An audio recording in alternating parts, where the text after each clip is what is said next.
A single, careless mistake. That's all it took for him to shatter his own life. The party at his house had been raging until the early hours of the morning. His wife, worried about waking the kids, urged him to send his friends home. But Lee, not quite ready for the night to end, decided to drive to a town 5 miles away to buy more beer.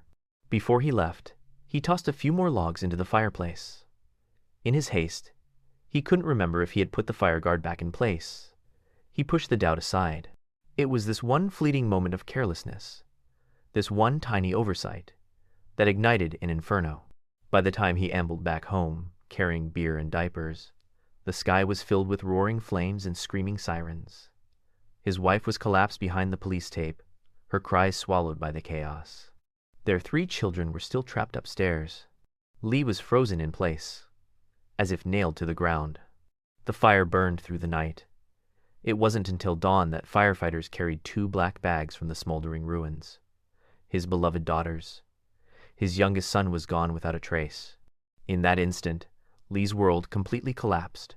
As his wife was carried onto a stretcher, the look she gave him was a blade that pinned him to a pillar of shame for all eternity. That fire didn't just burn down a house. It burned away his right to live as a father and a husband.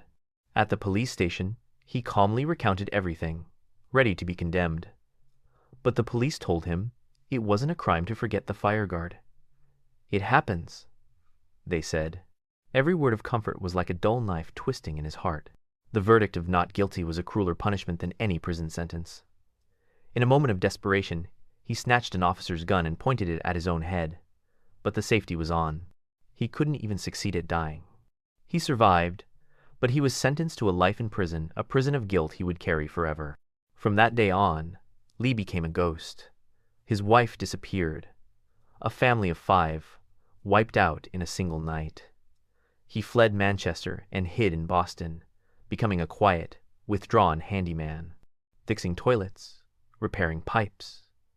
No one asked where he came from, and no one could see the raging storm hidden behind his frozen expression. He built a wall of rudeness and indifference to keep the entire world out. He worked mechanically, like a pre-programmed machine. He was curt with tenants and ignored anyone who tried to make small talk. Yet, he would erupt without warning, throwing a punch at a stranger in a bar. He wasn't looking for a fight. He was looking for a beating. He craved the pain, desperate for someone, anyone, to punish him in God's place, to give his inner torment an escape. Every night, he'd drag his bruised body back to his dark basement apartment and collapse on the sofa, an empty shell, his soul siphoned out, until a phone call dragged him back to Manchester. His brother, Joe, was dying. Lee rushed back, but was too late to say goodbye. He stood before the doctor, his face a mask, as if it were the only way to hide the panic inside. He looked at his brother, the man who had cared for him since childhood, lying there so still, no more nagging, no more smiles. But even on that stoic face, a flicker of grief betrayed him. Next, he had to break the news to his nephew, Patrick. One moment, Patrick was playing hockey. The next, he was brawling with an opponent. A teammate rushed over to explain that Patrick only acted out because he saw his uncle, Lee. Lee's presence could only mean one thing. Something had happened to his dad. For a boy from a single-parent home, the blow was devastating. Patrick just glanced at Lee from a distance and walked away, pretending nothing was wrong.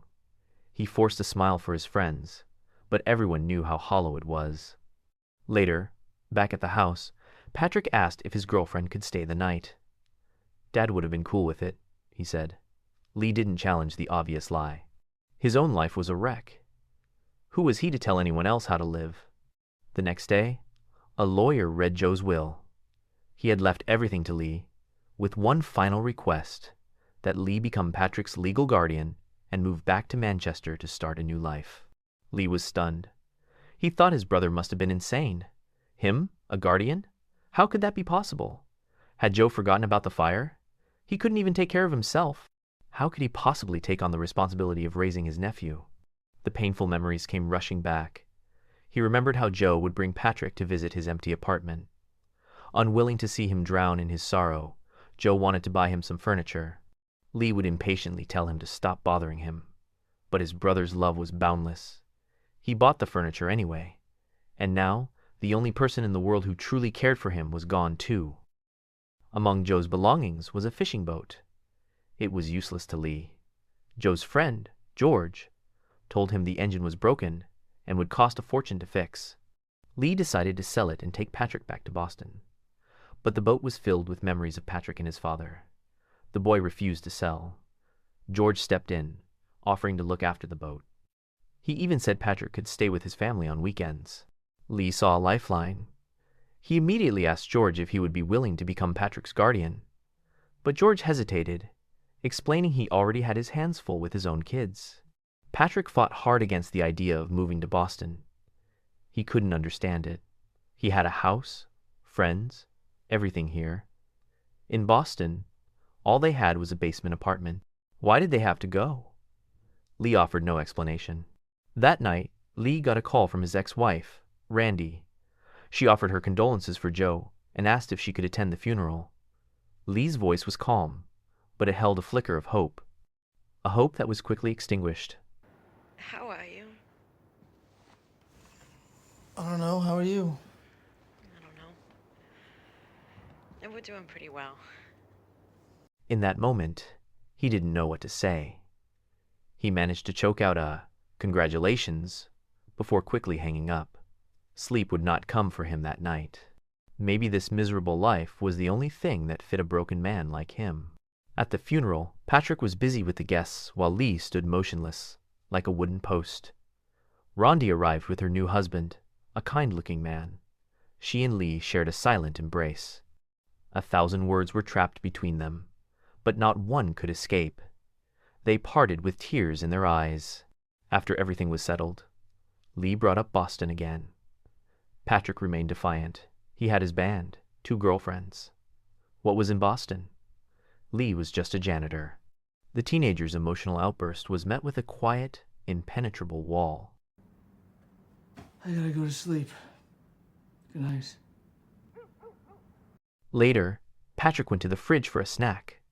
Frozen chicken tumbled out onto the floor. As he knelt to pick it up, the freezer door refused to close, and in that moment, he finally broke. He ran to his room, locked the door, and began to sob. Lee kicked the door open. "What's wrong?" he asked, confused.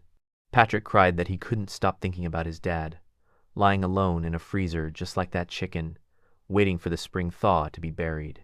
Lee froze. He understood that pain. It was a feeling he knew all too well. Like swallowing a mouthful of broken glass, your mouth is full of blood, but you can't spit out a single word. He didn't know how to comfort him, so he just stayed, keeping a silent vigil by his side. He decided to stay in Manchester a little longer. Back in Boston, packing up his life, he shoved his belongings carelessly into boxes, but he couldn't find a place for the 3 photographs of his children. He once thought time would wash everything away, but time, it seemed, had no intention of letting him forget. To make his nephew happy, Lee decided to fix the boat's engine.